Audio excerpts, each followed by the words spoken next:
When you travel, you always check the airline rules. You measure your bag, make sure it fits under the seat, and even follow the carry-on policies.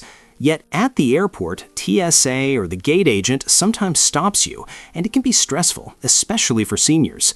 Here are some questions to think about. Why does a bag that follows all the rules still get flagged? Why are seniors more likely to face extra checks than younger travelers? Is it really random, or is there a hidden system behind who gets stopped? Could a small, overlooked item in your bag be causing the problem? What can you do to make sure your bag passes smoothly every time? In this video, we're going to break down the difference between a personal item and a carry-on, show you why TSA and gate agents might treat your bag differently, explain why seniors are often impacted more, and even cover the latest 2026 updates that could change how your bag is screened. By the end, you'll understand exactly what's happening and how to avoid unnecessary stress at the airport. Number 1. Personal item versus carry-on. Now, let's talk about one of the biggest confusions at the airport, the difference between a personal item and a carry-on. A personal item is a bag that's small enough to fit under the seat in front of you. Think of a purse, a laptop bag, or a small backpack. The important part is that it must go under the seat. If it doesn't, even if it looks small, it can be treated like a carry-on. And here's something most people don't realize. How you pack it matters. A rolled-up jacket, a scarf, or even a small water bottle can make it sit higher and prevent it from fitting perfectly under the seat. A carry-on bag is a bit bigger, the kind that goes in the overhead bin. It's usually the size of a small suitcase, holding clothes for a few days, shoes, or other items you don't need right at your feet. Airlines are strict about these sizes, and that's what the gate agent measures most closely. Here's a fact that surprises many travelers. TSA doesn't really care if your bag is a personal item or a carry-on. Their focus is security scanning, not airline rules. The airline decides if your bag is allowed under the seat or in the overhead bin. That's why sometimes the TSA clears your bag, but the gate agent still stops you. And this is where most travelers make a mistake without even knowing it. How can a bag that seems perfectly legal still get flagged? That's exactly what we're going to explore next, and it might not be what you expect. Number 2. Size confusion. One of the biggest reasons travelers get stopped at the airport, even when their bag is completely legal, is size confusion. Every airline has slightly different rules for personal items and carry-ons. For example, what fits as a personal item on American Airlines might be too big for United or Delta. So even if your bag meets one airline's website rules, the gate agent might see it differently. That's the first problem. The second problem is that soft bags can expand once packed. A backpack or tote might look small when empty, but once you put clothes, shoes, jackets, or even a water bottle inside, it can puff up. Suddenly, the bag doesn't slide under the seat as easily as you thought. This is exactly why a bag that looks fine at home suddenly seems bigger at the airport. Seniors often face an extra challenge. Many of you carry extra pockets, medications, or small personal items inside your bag. A folded jacket, a sweater, or even a scarf tucked in can make a noticeable difference. Imagine packing your bag at home and everything fits perfectly. Then at the airport, the bag expands slightly from extra items or the way you placed it in the carry-on sizer. Even a few centimeters can make the gate agent stop you. Here's a question to think about. Have you ever measured your bag carefully, only to find it seems too big at the gate? That's not a mistake on your part. It's the difference between the home measurement and the real-world airport enforcement. And here's something most travelers don't realize. It's not just size. The way items shift inside the bag, soft sides bulging or pockets full of small items can make the bag look bigger than it actually is. This is exactly why a bag can pass TSA scanners but still be flagged by the gate agent. So the next time your bag seems legal but gets stopped, it's not random. It's a combination of airline rules, soft bag expansion, and extra items inside. Up next, I'll explain the main reasons why a bag that looks fine still gets flagged and what specific things you should check before heading to the airport. Number 3. Why a legal bag still gets stopped. Even if your bag looks completely legal, there are a few hidden reasons why it can still get stopped at the airport. One of the most common is what I call the third item problem. Most airlines allow one carry-on and one personal item, but people often forget that small extras count too. A water bottle in a side pocket, a duty-free shopping bag, or even a neck pillow tucked inside can suddenly be counted as a third item, and that's enough for a gate agent to pause you and check your bag. Another factor is under-seat reality. The space under each seat isn't always the same. It depends on the plane model, the seat design, and even how full the flight is. You might measure your bag perfectly at home, but when you try to slide it under the seat at the gate, it doesn't fit exactly, and that small difference can trigger a stop. Soft and expandable bags are another reason. Many travelers carry backpacks or tote bags that expand easily. At the gate, airlines often use a metal sizer to quickly check dimensions. If your bag expands even a little from clothes or items inside, it might touch the edges, and the gate agent may flag it, even though technically it could still fit under the seat. Then there's backpack perception. A large backpack, even if it technically fits as a personal item, is often automatically assumed to be a carry-on. Gate agents sometimes treat it as an overhead bin item just because of how it looks, and that can lead to confusion or extra scrutiny. Finally, full flight pressure plays a big role. On a crowded flight with overhead bins nearly full, gate agents become stricter. They know there's limited space, so even a bag that normally wouldn't be questioned can be flagged to avoid problems later.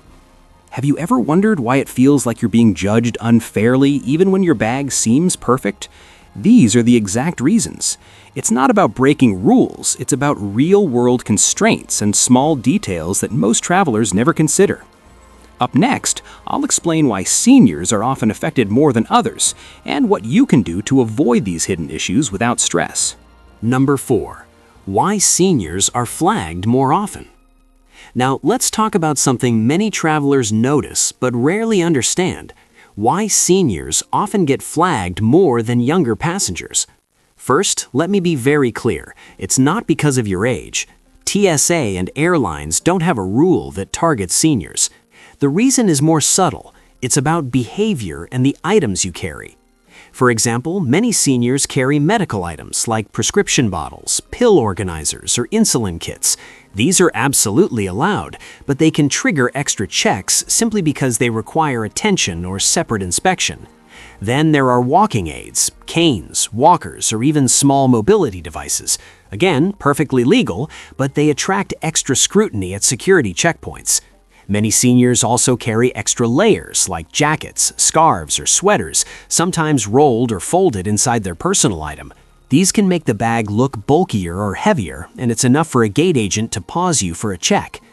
Even something as simple as assistance requests, asking for help with lifting a bag, or requesting wheelchair support, can increase the chance of being flagged, simply because the system has to manage those exceptions. Here's the truth. The system wasn't designed with seniors in mind, so friction happens naturally. It's not personal, it's not targeted, and it doesn't mean you did anything wrong. It's just how the rules, equipment, and human judgment intersect in real-world airport operations. And here's something important.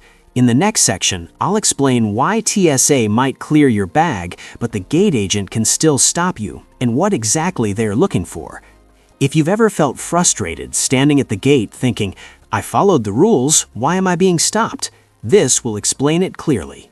Number 5. TSA versus gate agent, the most confusing part. Now, we're entering one of the most confusing parts of airport travel: the difference between TSA and the gate agent, and why it can feel so frustrating. Let's start with the TSA. Their job is security. They care about what's inside your bag, whether you have prohibited items, electronics, or liquids. They are not concerned with your bag being labeled as a personal item or carry-on. Size and placement aren't their main focus, as long as the bag can go through the scanner safely. On the other hand, the gate agent's role is completely different. They enforce the airline's rules, not TSA's. That means they check size limits, number of bags, and placement, whether your personal item really fits under the seat or if your carry-on can go in the overhead bin. And here's the key difference. They can deny boarding or stop your bag even if the TSA has already cleared it. Think about it like this. TSA is checking the bag for security hazards, while the gate agent is checking the bag for logistics and compliance with airline policy. That's why you can go through security without any problem, only to find a gate agent stopping you because your bag is slightly too big or you have one extra item. Here's a power statement to remember. TSA clears it, the gate agent can stop it. This is one of the most important lessons for travelers, especially seniors, because it explains why following TSA rules alone isn't enough.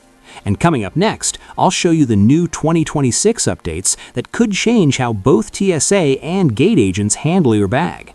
If you've ever wondered how future airport rules might affect you, this part is crucial. Number 6. 2026 updates at airports. Now, let's talk about some of the upcoming 2026 updates at airports that every traveler, especially seniors, should know about. First, there's the rollout of CT scanners. These new scanners are designed to see inside your bag more clearly without needing to remove electronics or liquids. It means security checks might be faster in some ways, but any irregular items could be flagged more precisely than before. Next is the liquids rule. Currently, the 3-1-1 rule, bottles up to 3.4 ounces in a quart-sized bag, still applies, but with these new scanners, airports are experimenting with ways to reduce these restrictions. That might sound good, but it also means some scanners will now double-check liquid containers more strictly, so what used to pass unnoticed could get flagged. There are also changes to shoe rules. While you might not have to remove shoes at some airports anymore, that doesn't mean you're fully free. Shoes with extra compartments or unusual shapes could still be inspected. Finally, expect more automated sizing for bags. Airlines are looking into devices that can measure your bag quickly and flag items that exceed limits before you even get to the gate. That sounds convenient, but it also means strict enforcement is coming. Here's an important warning. Rules are not getting simpler, they're getting stricter. So even if your bag seems legal today, these updates mean travelers need to pay attention more than ever. And in the next section, I'll give you actionable steps you can take right now to make sure your bag passes smoothly, even with these new rules. If you've ever worried about surprises at the airport, you won't want to miss this. Number 7. How to avoid getting flagged. Now that we understand why bags get flagged and what's changing in 2026, let's talk about practical steps you can take to avoid getting stopped at the airport. These are simple, but they make a big difference. First, choose a hard shell or non-expandable bag whenever possible. Soft bags may look small when empty, but can easily expand when packed. A hard shell bag keeps its shape and makes it much easier to slide under the seat or fit in the overhead bin without raising questions. Second, follow the one visible bag policy. That means only one carry-on and one personal item visible at the gate. Extra small items like a shopping bag or water bottle can be considered a third item, so try to consolidate or leave them inside your main bag. Third, wear jackets or heavier layers instead of packing them inside your bag. This reduces bulk and prevents the bag from expanding unexpectedly. Fourth, if you carry a neck pillow, make sure it's empty. Some travelers stuff it with jackets, scarves, or even small items, which adds bulk and can trigger a check. Fifth, slim your bag before boarding. Double-check pockets, remove unnecessary items, and compress clothes if possible. Even a small adjustment can make the difference between a smooth pass and a stop. And finally, take a screenshot of your airline's personal item page before you leave. If a gate agent questions your bag, you can quickly show them the official rules. This often prevents disputes and saves time. These steps may seem small, but together they significantly reduce the chances of getting flagged. In the next section, I'll give a quick recap and highlight the key takeaways so you can remember them easily every time you travel. Before we wrap up, let's quickly go over the key points you need to remember. First, just because your bag is legal doesn't mean it's automatically safe from stops. Airline rules often matter more than TSA rules when it comes to what fits under the seat or goes in the overhead bin. Second, the TSA is focused on security, but the gate agent is the one enforcing airline policy. That's why your bag can pass through security perfectly and still get flagged at the gate. Third, seniors are more affected by these rules not because of age, but because of the items they carry and the way they pack. Medical items, extra layers, walking aids, and assistance requests all create small triggers that can slow things down. Keeping these points in mind can save you stress, time, and frustration at the airport. And here's what I want you to do. If you're a 50-plus traveler or you're planning travel for your parents, make sure to save this video and share it. It could make a huge difference in your next trip. Also, stay tuned for our next video where we'll uncover the real story behind SSSS and random screenings, why they happen and what you can do to avoid them. If you've ever been caught off guard by a random check, this one is for you.